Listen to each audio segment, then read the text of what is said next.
आज का हमारा टॉपिक है गोविंद पारिक में 164 पेज पे फिजियोलॉजी में हम पढ़ रहे हैं। पहला है stroke volume. What is stroke volume? The amount of blood ejected पर वेंट्रिकल पर बीट। वेंट्रिकल्स पर बीट में कितना इजेक्ट करते हैं अमाउंट ऑफ ब्लड, उसको बोलते हैं स्ट्रोक वॉल्यूम, जो है 70 ml।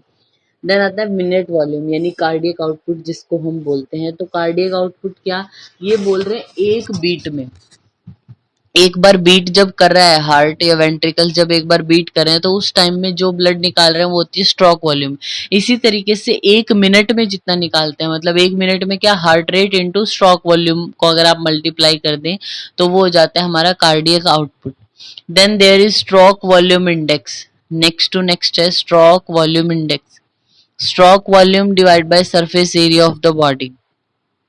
देन है हमारा ब्लड प्रेशर के बारे में। तो सिस्टोलिक ब्लड प्रेशर क्या होता है? The highest blood pressure which is recorded during the cardiac cycle, that is 120 mmHg। फिर हमारा है डायस्टोलिक, जो होता है वो लोएस्ट बीपी है 80 mmHg। नॉर्मली हम क्या बोलते हैं, जो ब्लड प्रेशर है वो 120/80 है।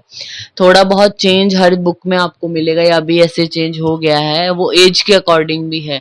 जैसे ओल्ड एज हैं जो, उनमें 130 तक या 140 तक भी कईयों में नॉर्मल होगा, कोई ऐसे सिम्टम है नहीं पेशेंट में। लेकिन बीपी जो सिस्टोलिक है मेनली, वो 130 या 140 मिले तो भी नॉर्मल होगा। तो एज के अकॉर्डिंग भी है, बट नॉर्मली 120/80 है हमारा। पल्स प्रेशर क्या होता है, इसको हाईलाइट करना। Pulse pressure systolic BP minus diastolic BP यानी 120 माइनस 80 यानी 40 होता है हमारा पल्स प्रेशर। फिर उसके बाद है normal values of BP. Diastolic blood pressure अगर 85 mmHg से कम है उसको हम नॉर्मल में लेते हैं। अगर 85 to 89 है तब हाई नॉर्मल, मतलब नॉर्मल है लेकिन थोड़ा हाई है। अगर 90 से अबव हो जाता है, ये हाईलाइट करना, if the diastolic blood pressure is more than 90 mmHg then it is known as the high BP. और सिस्टोलिक में 2 पॉइंट छोड़ के हाईलाइट करना, अगर सिस्टोलिक 160 से ज्यादा हो जाए तब उसको हाई बोला जाता है। ठीक है। और अकॉर्डिंग टू एज भी है, जैसे अगर एडल्ट हैं 17 ईयर्स ऑफ एज में है तो 120 से 80, 70 से ज्यादा हो जाए तो 160 से 90 भी चलेगा, 80 के ऊपर 180/95 भी नॉर्मल की तरह ही होता है। बीपी हाईलाइट करना, cardiac output into peripheral resistance. Blood pressure is equal to cardiac output into peripheral resistance. Then आता है बीपी में साउंड्स हमारी आएंगी। तो फेज 1 2 3 4 5, 5 फेजेस बताए गए हैं। 5 फेज में कैसी कैसी साउंड आएगी। जैसे आप जब बीपी मॉनिटर करना शुरू करते हो तो पहले टैप साउंड आएगी। ठीक है। टैपिंग जो साउंड आपको सुनने लगती है सबसे पहले वो होती है हमारा सिस्टोलिक ब्लड प्रेशर। फिर फेज 2 में कुछ मर्मरिंग साउंड देखने को मिलेगी। थर्ड फेज में बहुत ज्यादा लाउड या मोस्ट इंटेंसिव साउंड होगी वो। फोर्थ हाईलाइट करना, phase 4 has muffled sound. Next है फिफ्थ जो फेज है, सभी साउंड इसमें डिसअपियर हो जाती है, मतलब जहां पे ग्रेवयार्ड साइलेंस जिसको हम बोलते हैं, यानी मार्क्स डायस्टोलिक बीपी। जब आप किसी पेशेंट का बीपी लेते हैं तो जैसे आपने जो है वो पहले जो बीपी है उसका पेशेंट का, या जो हमने हमारा जो मर्क्यूरी है उसके लेवल को हम राइज करते गए 140 160 180 तक लेके गए। फिर उसको जो है वो लूज करना स्टार्ट करते हैं। फिर क्या होगा, धीरे धीरे क्या होगा, आपको एक टैपिंग साउंड सुनने लगेगी। अगर नॉर्मल हम बात करें 120 के आसपास आके आपको टैपिंग साउंड सुनेगी। फिर थोड़ी मर्मरिंग साउंड, फिर एक लाउड साउंड सुनेगी, फिर मफल्ड, और फिर बिल्कुल ही सुनना बंद हो जाएगी। वो पांचवा फेज है जहां पे हमारा डायस्टोलिक बीपी आपको पता चलता है। फिर यहाँ पे देखना, ये जो हमारा 165 नंबर पेज है इसमें फिफ्थ पॉइंट है जो थ्रेडी पल्स हाईलाइट करना। Thready pulse, thready pulse due to very low pulse volume. अगर पल्स वॉल्यूम बहुत ज्यादा लो है उसकी वजह से आप बोलेंगे thready pulse. Water hammer pulse जो होती है वो सडन फोर्सिबल अपस्ट्रोक की वजह से होगी, एओर्टिक रिगर्जिटेशन में मिलेगा। देन अबाउट द ईसीजी यानी electrocardiography, Einthoven discovered the ECG. Highlight कर लीजिए, इसके डिस्कवरर कौन है? एंथोवेन। फिर उसके बाद there are 12 leads in the ECG highlight किया। ईसीजी में हमारी जो है वो 12 लीड्स होती हैं। इसमें हाईलाइट करना 3 leads are bipolar and 9 are unipolar. ये क्वेश्चन पूछा जा सकता है। यूनिपोलर लीड होती है हमारी 9 और बायपोलर होती हैं 3। अब इनकी पोजीशन लगानी है, वो सब क्वेश्चन के लिए इंपॉर्टेंट नहीं है, बट नॉर्मली आपको पता हो, जैसे बायपोलर लीड है तो लीड 1, 2 और 3 जो बायपोलर हैं वो कहाँ कहाँ लगेंगे। फिर यूनिपोलर जो 9 है उसमें से 6 तो होती है हमारी चेस्ट लीड, तो 9 की भी कैटेगरी है। ये जो यूनिपोलर 9 लीड्स बताई इसमें से 6 होती हैं चेस्ट लीड जो पेशेंट की चेस्ट पे लगेंगी, और 3 जो होती हैं वो यूनिपोलर लिम्ब लीड होती है जो पेशेंट के हाथ या पैर पे लगती हैं। ठीक है, तो उनके ये यहाँ पे बताया गया, उसको हम डिटेलिंग नहीं करेंगे। नेक्स्ट आइए आप 166 पेज नंबर पे। 166 जब हम पेशेंट का ईसीजी देखते हैं उसमें P wave represent the arterial depolarisation आपने हाईलाइट किया। P wave represent the arterial depolarisation. Q R complex को हम वेंट्रिकुलर कॉम्प्लेक्स बोलते हैं। देन एक पॉइंट छोड़ के लिखा है हाईलाइट करना, T wave indicates the ventricular repolarisation. T wave ventricular repolarisation को डिनोट करती है।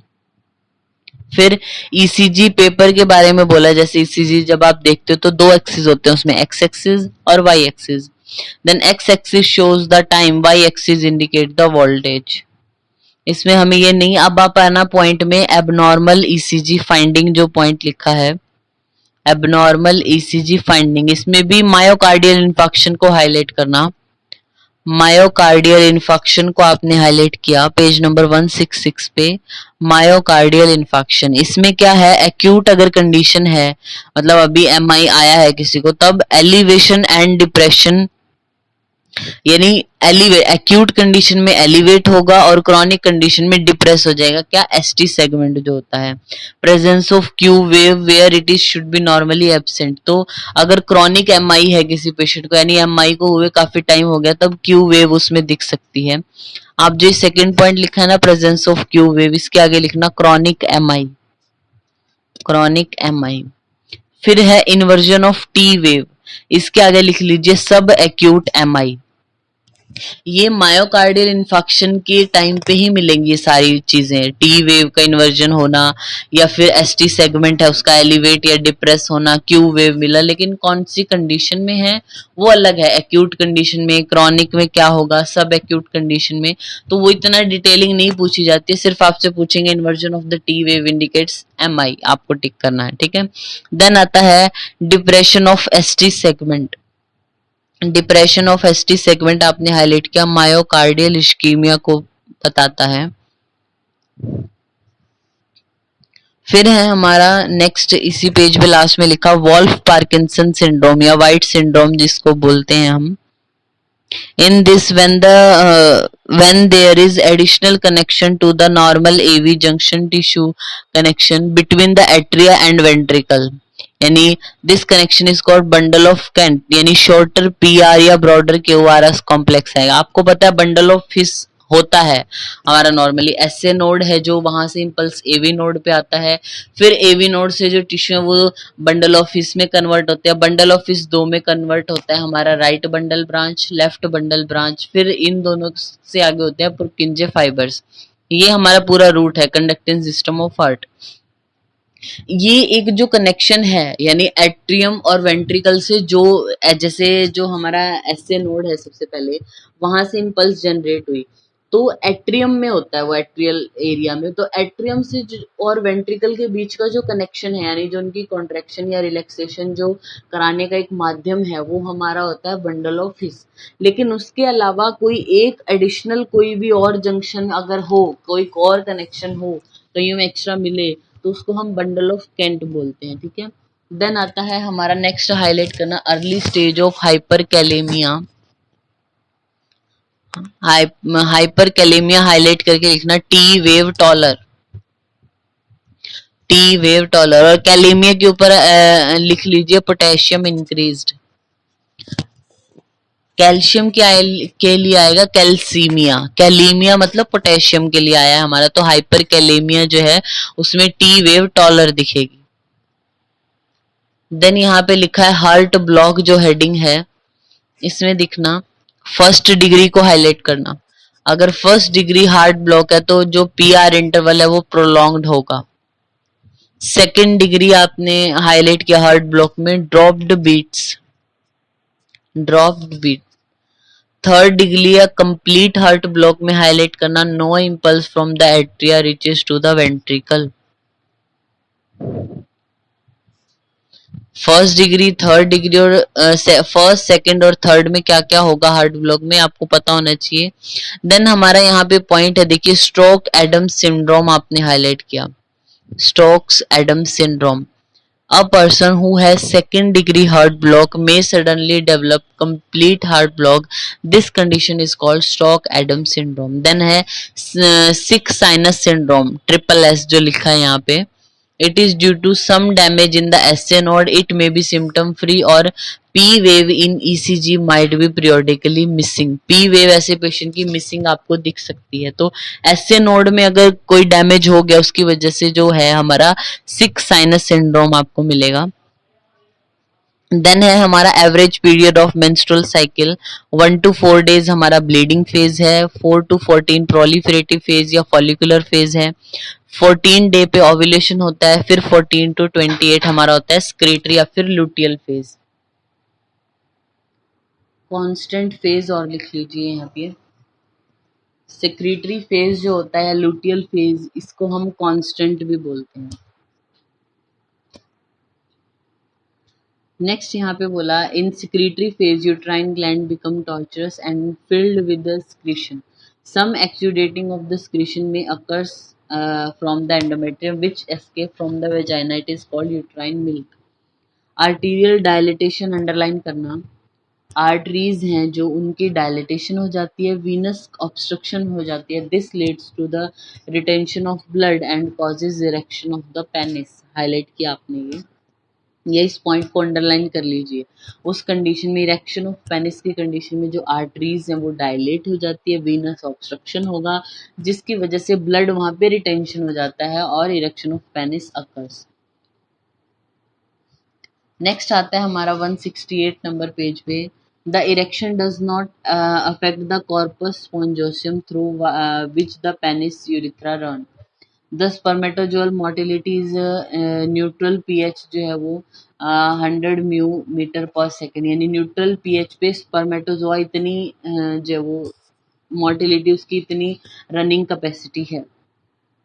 The semen contain buffers and the buffer maintain the vaginal pH to 7 up to 10 hours. 7 से 10 घंटे के लिए उस वेजाइनल पीएच को मेंटेन करके रखता है ये, ठीक है।